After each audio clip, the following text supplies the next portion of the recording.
Fishes and fishettes, this is a video that breaks my heart going on and showing you guys, but it's a video that just absolutely needs to be shared. What it is exactly what it looks like. It's some douchebag grabbing the deck of cards, putting it under the table, and rearranging the community cards. Jesus Christ. Now, I went ahead and did a video about this a while back. One of my early videos, it's this one right here. I'll go on and leave a link on the description below if you want to check that out. It happened throughout the whole Mike Postle situation, and I went ahead and talked about how I've caught cheaters at our home games. One of them I caught on camera. The other one admitted guilt through text message. I've made it clear to people in my group that not to just come out and say, hey, that mother effer is cheating. Hey, that person's cheating. Cheating is a big word in the poker community. So I told them, look, we need to find evidence before we start throwing this word around. That's exactly what my boy did. He grabbed his phone, put it under the table, and he recorded it. He sent it to me through Instagram, and he said, I looked at it at the table while we were in the game, and I was like, what the are you kidding right now? And I didn't see his face, who it was, so I only saw the feet. So I'm looking around under the table, I'm looking, and I'm like, holy, it's this guy right here. And I look at him, and as soon as I look at him, he grabs the deck of cards, puts them on top of the deck, on top of the table, and I'm like, dude, what the fuck are you doing? I told the guy that was in charge of the home game, I told him, come outside real quick, man, I gotta show you something. Went outside, showed him. The guy was like, what the hell, what's going on? Like, he couldn't believe it. We went ahead and called that guy outside, confronted him. You know, the big thing is like, oh, did you guys beat him up? Did you guys stab him? Did you guys poke him in the eye with the rusty ice pick? The answer is no to all of them. You know, we're not going to go to jail for something stupid, for something minute. I know it's a big deal, but we all have families. We all have bigger things to lose in life. And, you know, all we did was kick him out of the group, said he's not welcome back, and it is what it is, and that was the end of it. You know what? This wasn't supposed to be a bad energy video. This is actually a good energy video because I'm excited that Brad Owen's going to be coming to town. He's going to be in LA at the Hustler Casino on Saturday the 11th and on Sunday the 12th, which is great because I don't have to stalk him anymore. I know where he's gonna be. So unfortunately though, I'm not gonna be able to play on the 11th because Ladyfish is freaking dragging me to a stupid wedding that I really don't want to go to. I even went ahead and spoke to the bride. I spoke to the groom, and I asked them in a very nice, polite way if they can please postpone their wedding to another day, but they're being very selfish and said no. I even asked them if they can have their wedding closer to the casino so I can kind of just go back and forth, but like I said, they're being selfish. They're only thinking about themselves, and it's just not going to be able to happen. But I am going to be there on the 12th. That's Sunday, 12 p.m. to about 5 p.m. I'm going to go on and be there. So if you're there, come by, say hello. This might be my only chance to get a shout out from him. So I'm going to try to see if I can get him in a cameo. I'm going to get him with my phone, and I'm going to be like, hey, what's up? The only problem is that I don't know what to ask him. I don't want to ask any stupid questions. I don't want to say something stupid. So I need your fish's help. What questions can I ask him? Leave me a comment in the section below letting me know what kind of questions I could ask. I mean, if I choose your question, I'm going to give you a free shirt, which I'm going to do the free shirt giveaway soon. So you guys stay put. If you went ahead and commented on this video over here, you guys are automatically entered. Just make sure to subscribe. Make sure to like this video. Make sure you go on and ring that notification bell. That way you are notified every time I drop new content. So for this game, we go on and we play at the Hollywood Park Casino, which is located right next to the SoFi Stadium, the new Rams Stadium, which is located right next to the Forum where they do concerts. I went ahead and saw System of a Down there. I saw Metallic. Anyways, it's not important. The thing is that it's on that side of town, and that's where we played. And let's get into our poker hands. There's an open seat at this table where it's a $1, $2 blinds with a $100 maximum buy-in. 50 big blinds, that's not so bad. We also have our name written down on the waiting list of the 2-5 table, which we are 5th in line. So while we wait, we're gonna go on and toss some cards around. And a few orbits in, we look down at pocket eights in the under the gun position. We go on and we bump it up to 12 bucks. Our only customer is our opponent on the button, and we go heads up to see an above average flop of ace, 8, ace with 2 spades. I'm first to act, and we go on and check. There's no reason why I should go on and bet here and scare my opponent off when I have this board completely locked up. I'm clearly aware that I'm losing a pocket aces, but flopping quads is extremely unlikely, and given the fact that my opponent didn't re-raise his pre-flop, we're gonna eliminate those aces off his range. Ace 8 is a little bit more feasible, but not really, since flopping trips is also hard. Flopping a case 8 is extremely hard, so I'm not going to be too worried about that hand. I check it in hopes that my opponent goes on and catches up. Maybe he has an ace, maybe he has a flush draw, whatever it is.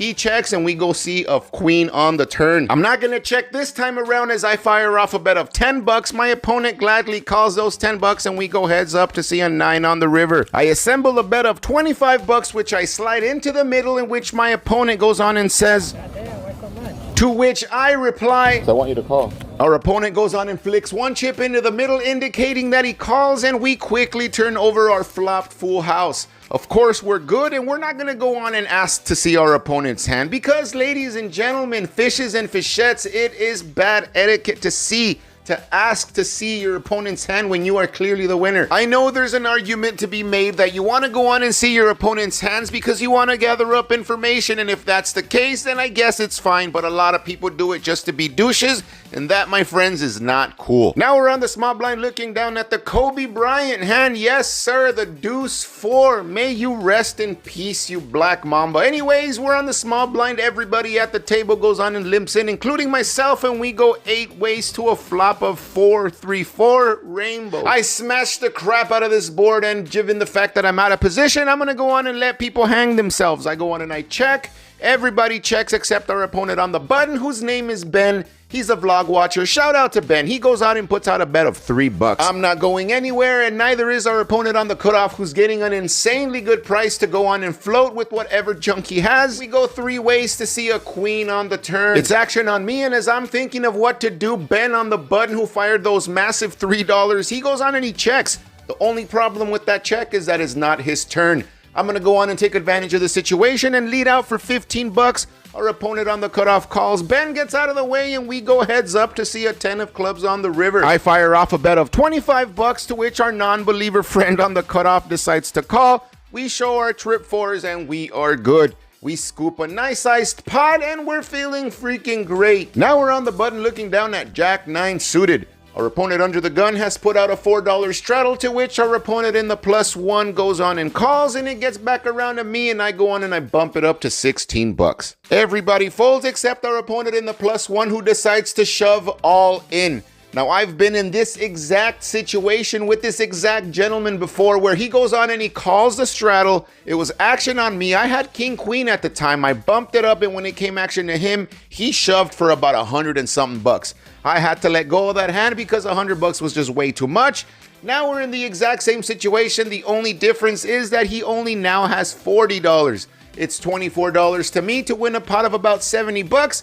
And I don't think I'm gonna be able to let this one go. I go on and I call. He says that he now has king queen, so we're gonna need some help, and I'm gonna need your guys' help to get me some help. So at the count of 3, I wanna ask you guys to please smash that like button so I can smash this board. 1, 2, 3. I do not. I have a jack. Oh. Oh, I have a straight now. I have a flush now. I want to go on and thank each and every single one of you fishes who smashed that like button and activated my dumb luck as we went ahead and improved our hand in every single street.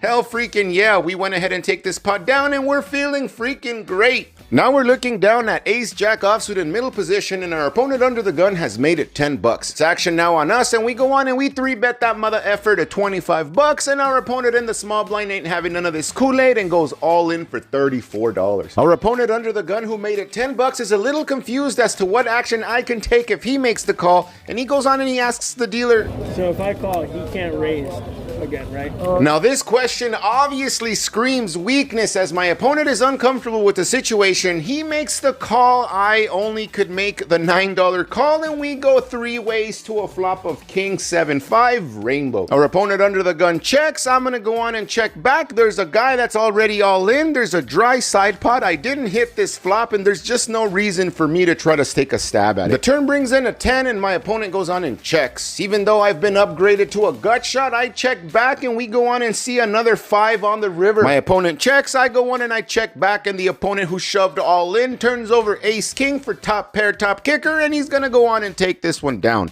Now I'm on the cutoff looking down at king 10 offsuit. It's been limped all the way to the hijack, who makes it 8 bucks, and I'm gonna go on and call these 8 bucks.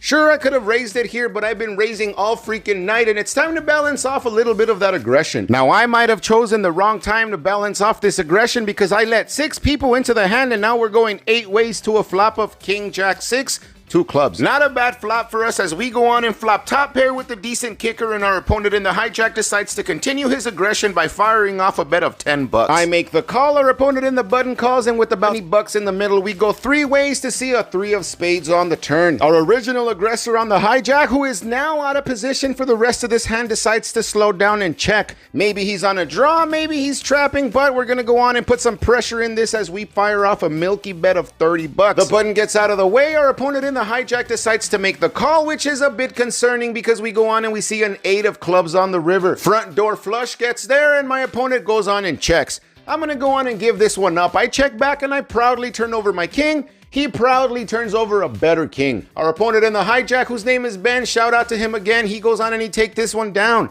Nice hand, sir. Nice hand. Now we're on the button looking down at ace-9 offsuit. Our opponent on the under the gun has put out a $4 straddle, to which I have called. Our opponent on the small blind calls. It gets back to the under the gun. He checks it, and we go 3 ways to a flop. But before we get to that flop, a little bit of the table talk goes something like this. Check blind. You check blind too?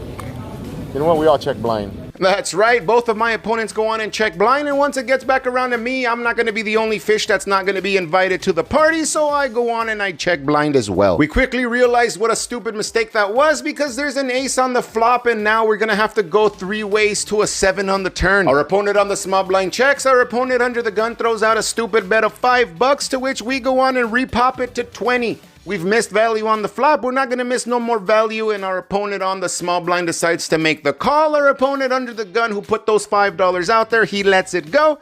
We go heads up to see another 7 on the river. Our opponent in the small blind isn't risking me checking this through, so he goes on and leads out for 20 bucks.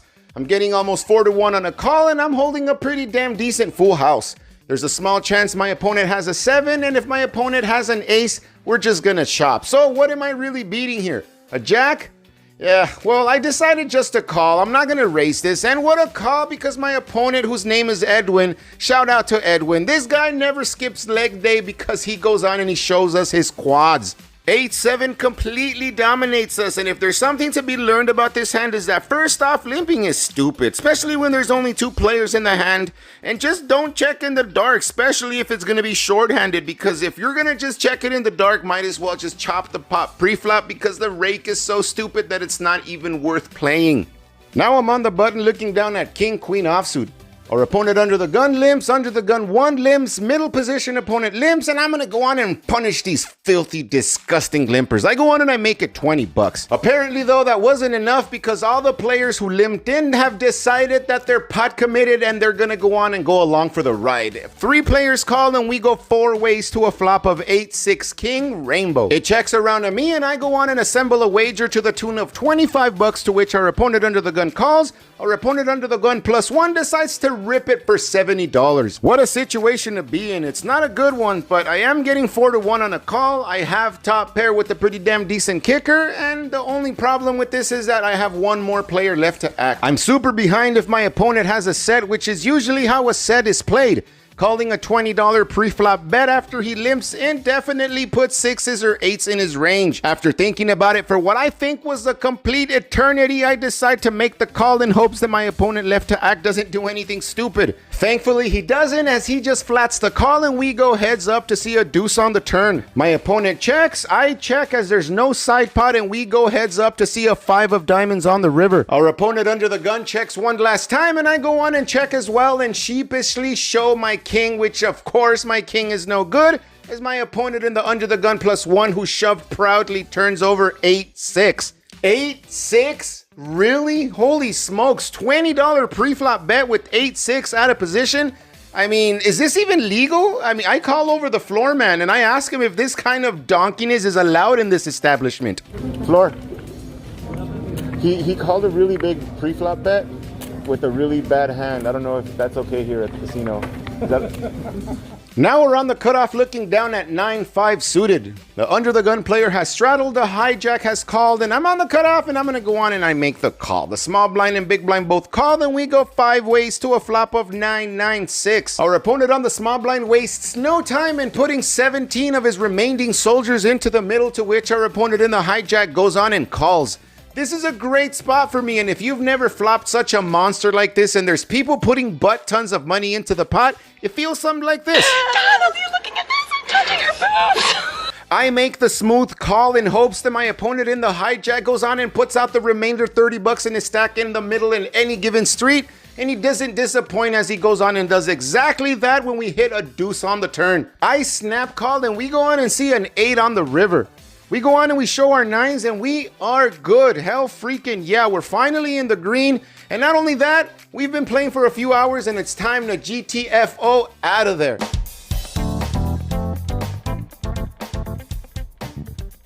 All right, fishes, that's all I have for you guys today. Hopefully you guys enjoyed it. I went ahead and cashed out for a whopping $123 for a profit of 23 bucks. I mean, it is what it is. It was a fun game. I actually did get calls for the 2-5 game, but I said that no thank you. I was going to stay at the 1-2 game because the table was awesome. People were nice. They were friendly, and we were just having a great time. It felt like a home game, to be honest. A home game without cheaters. So yeah, it was a great time.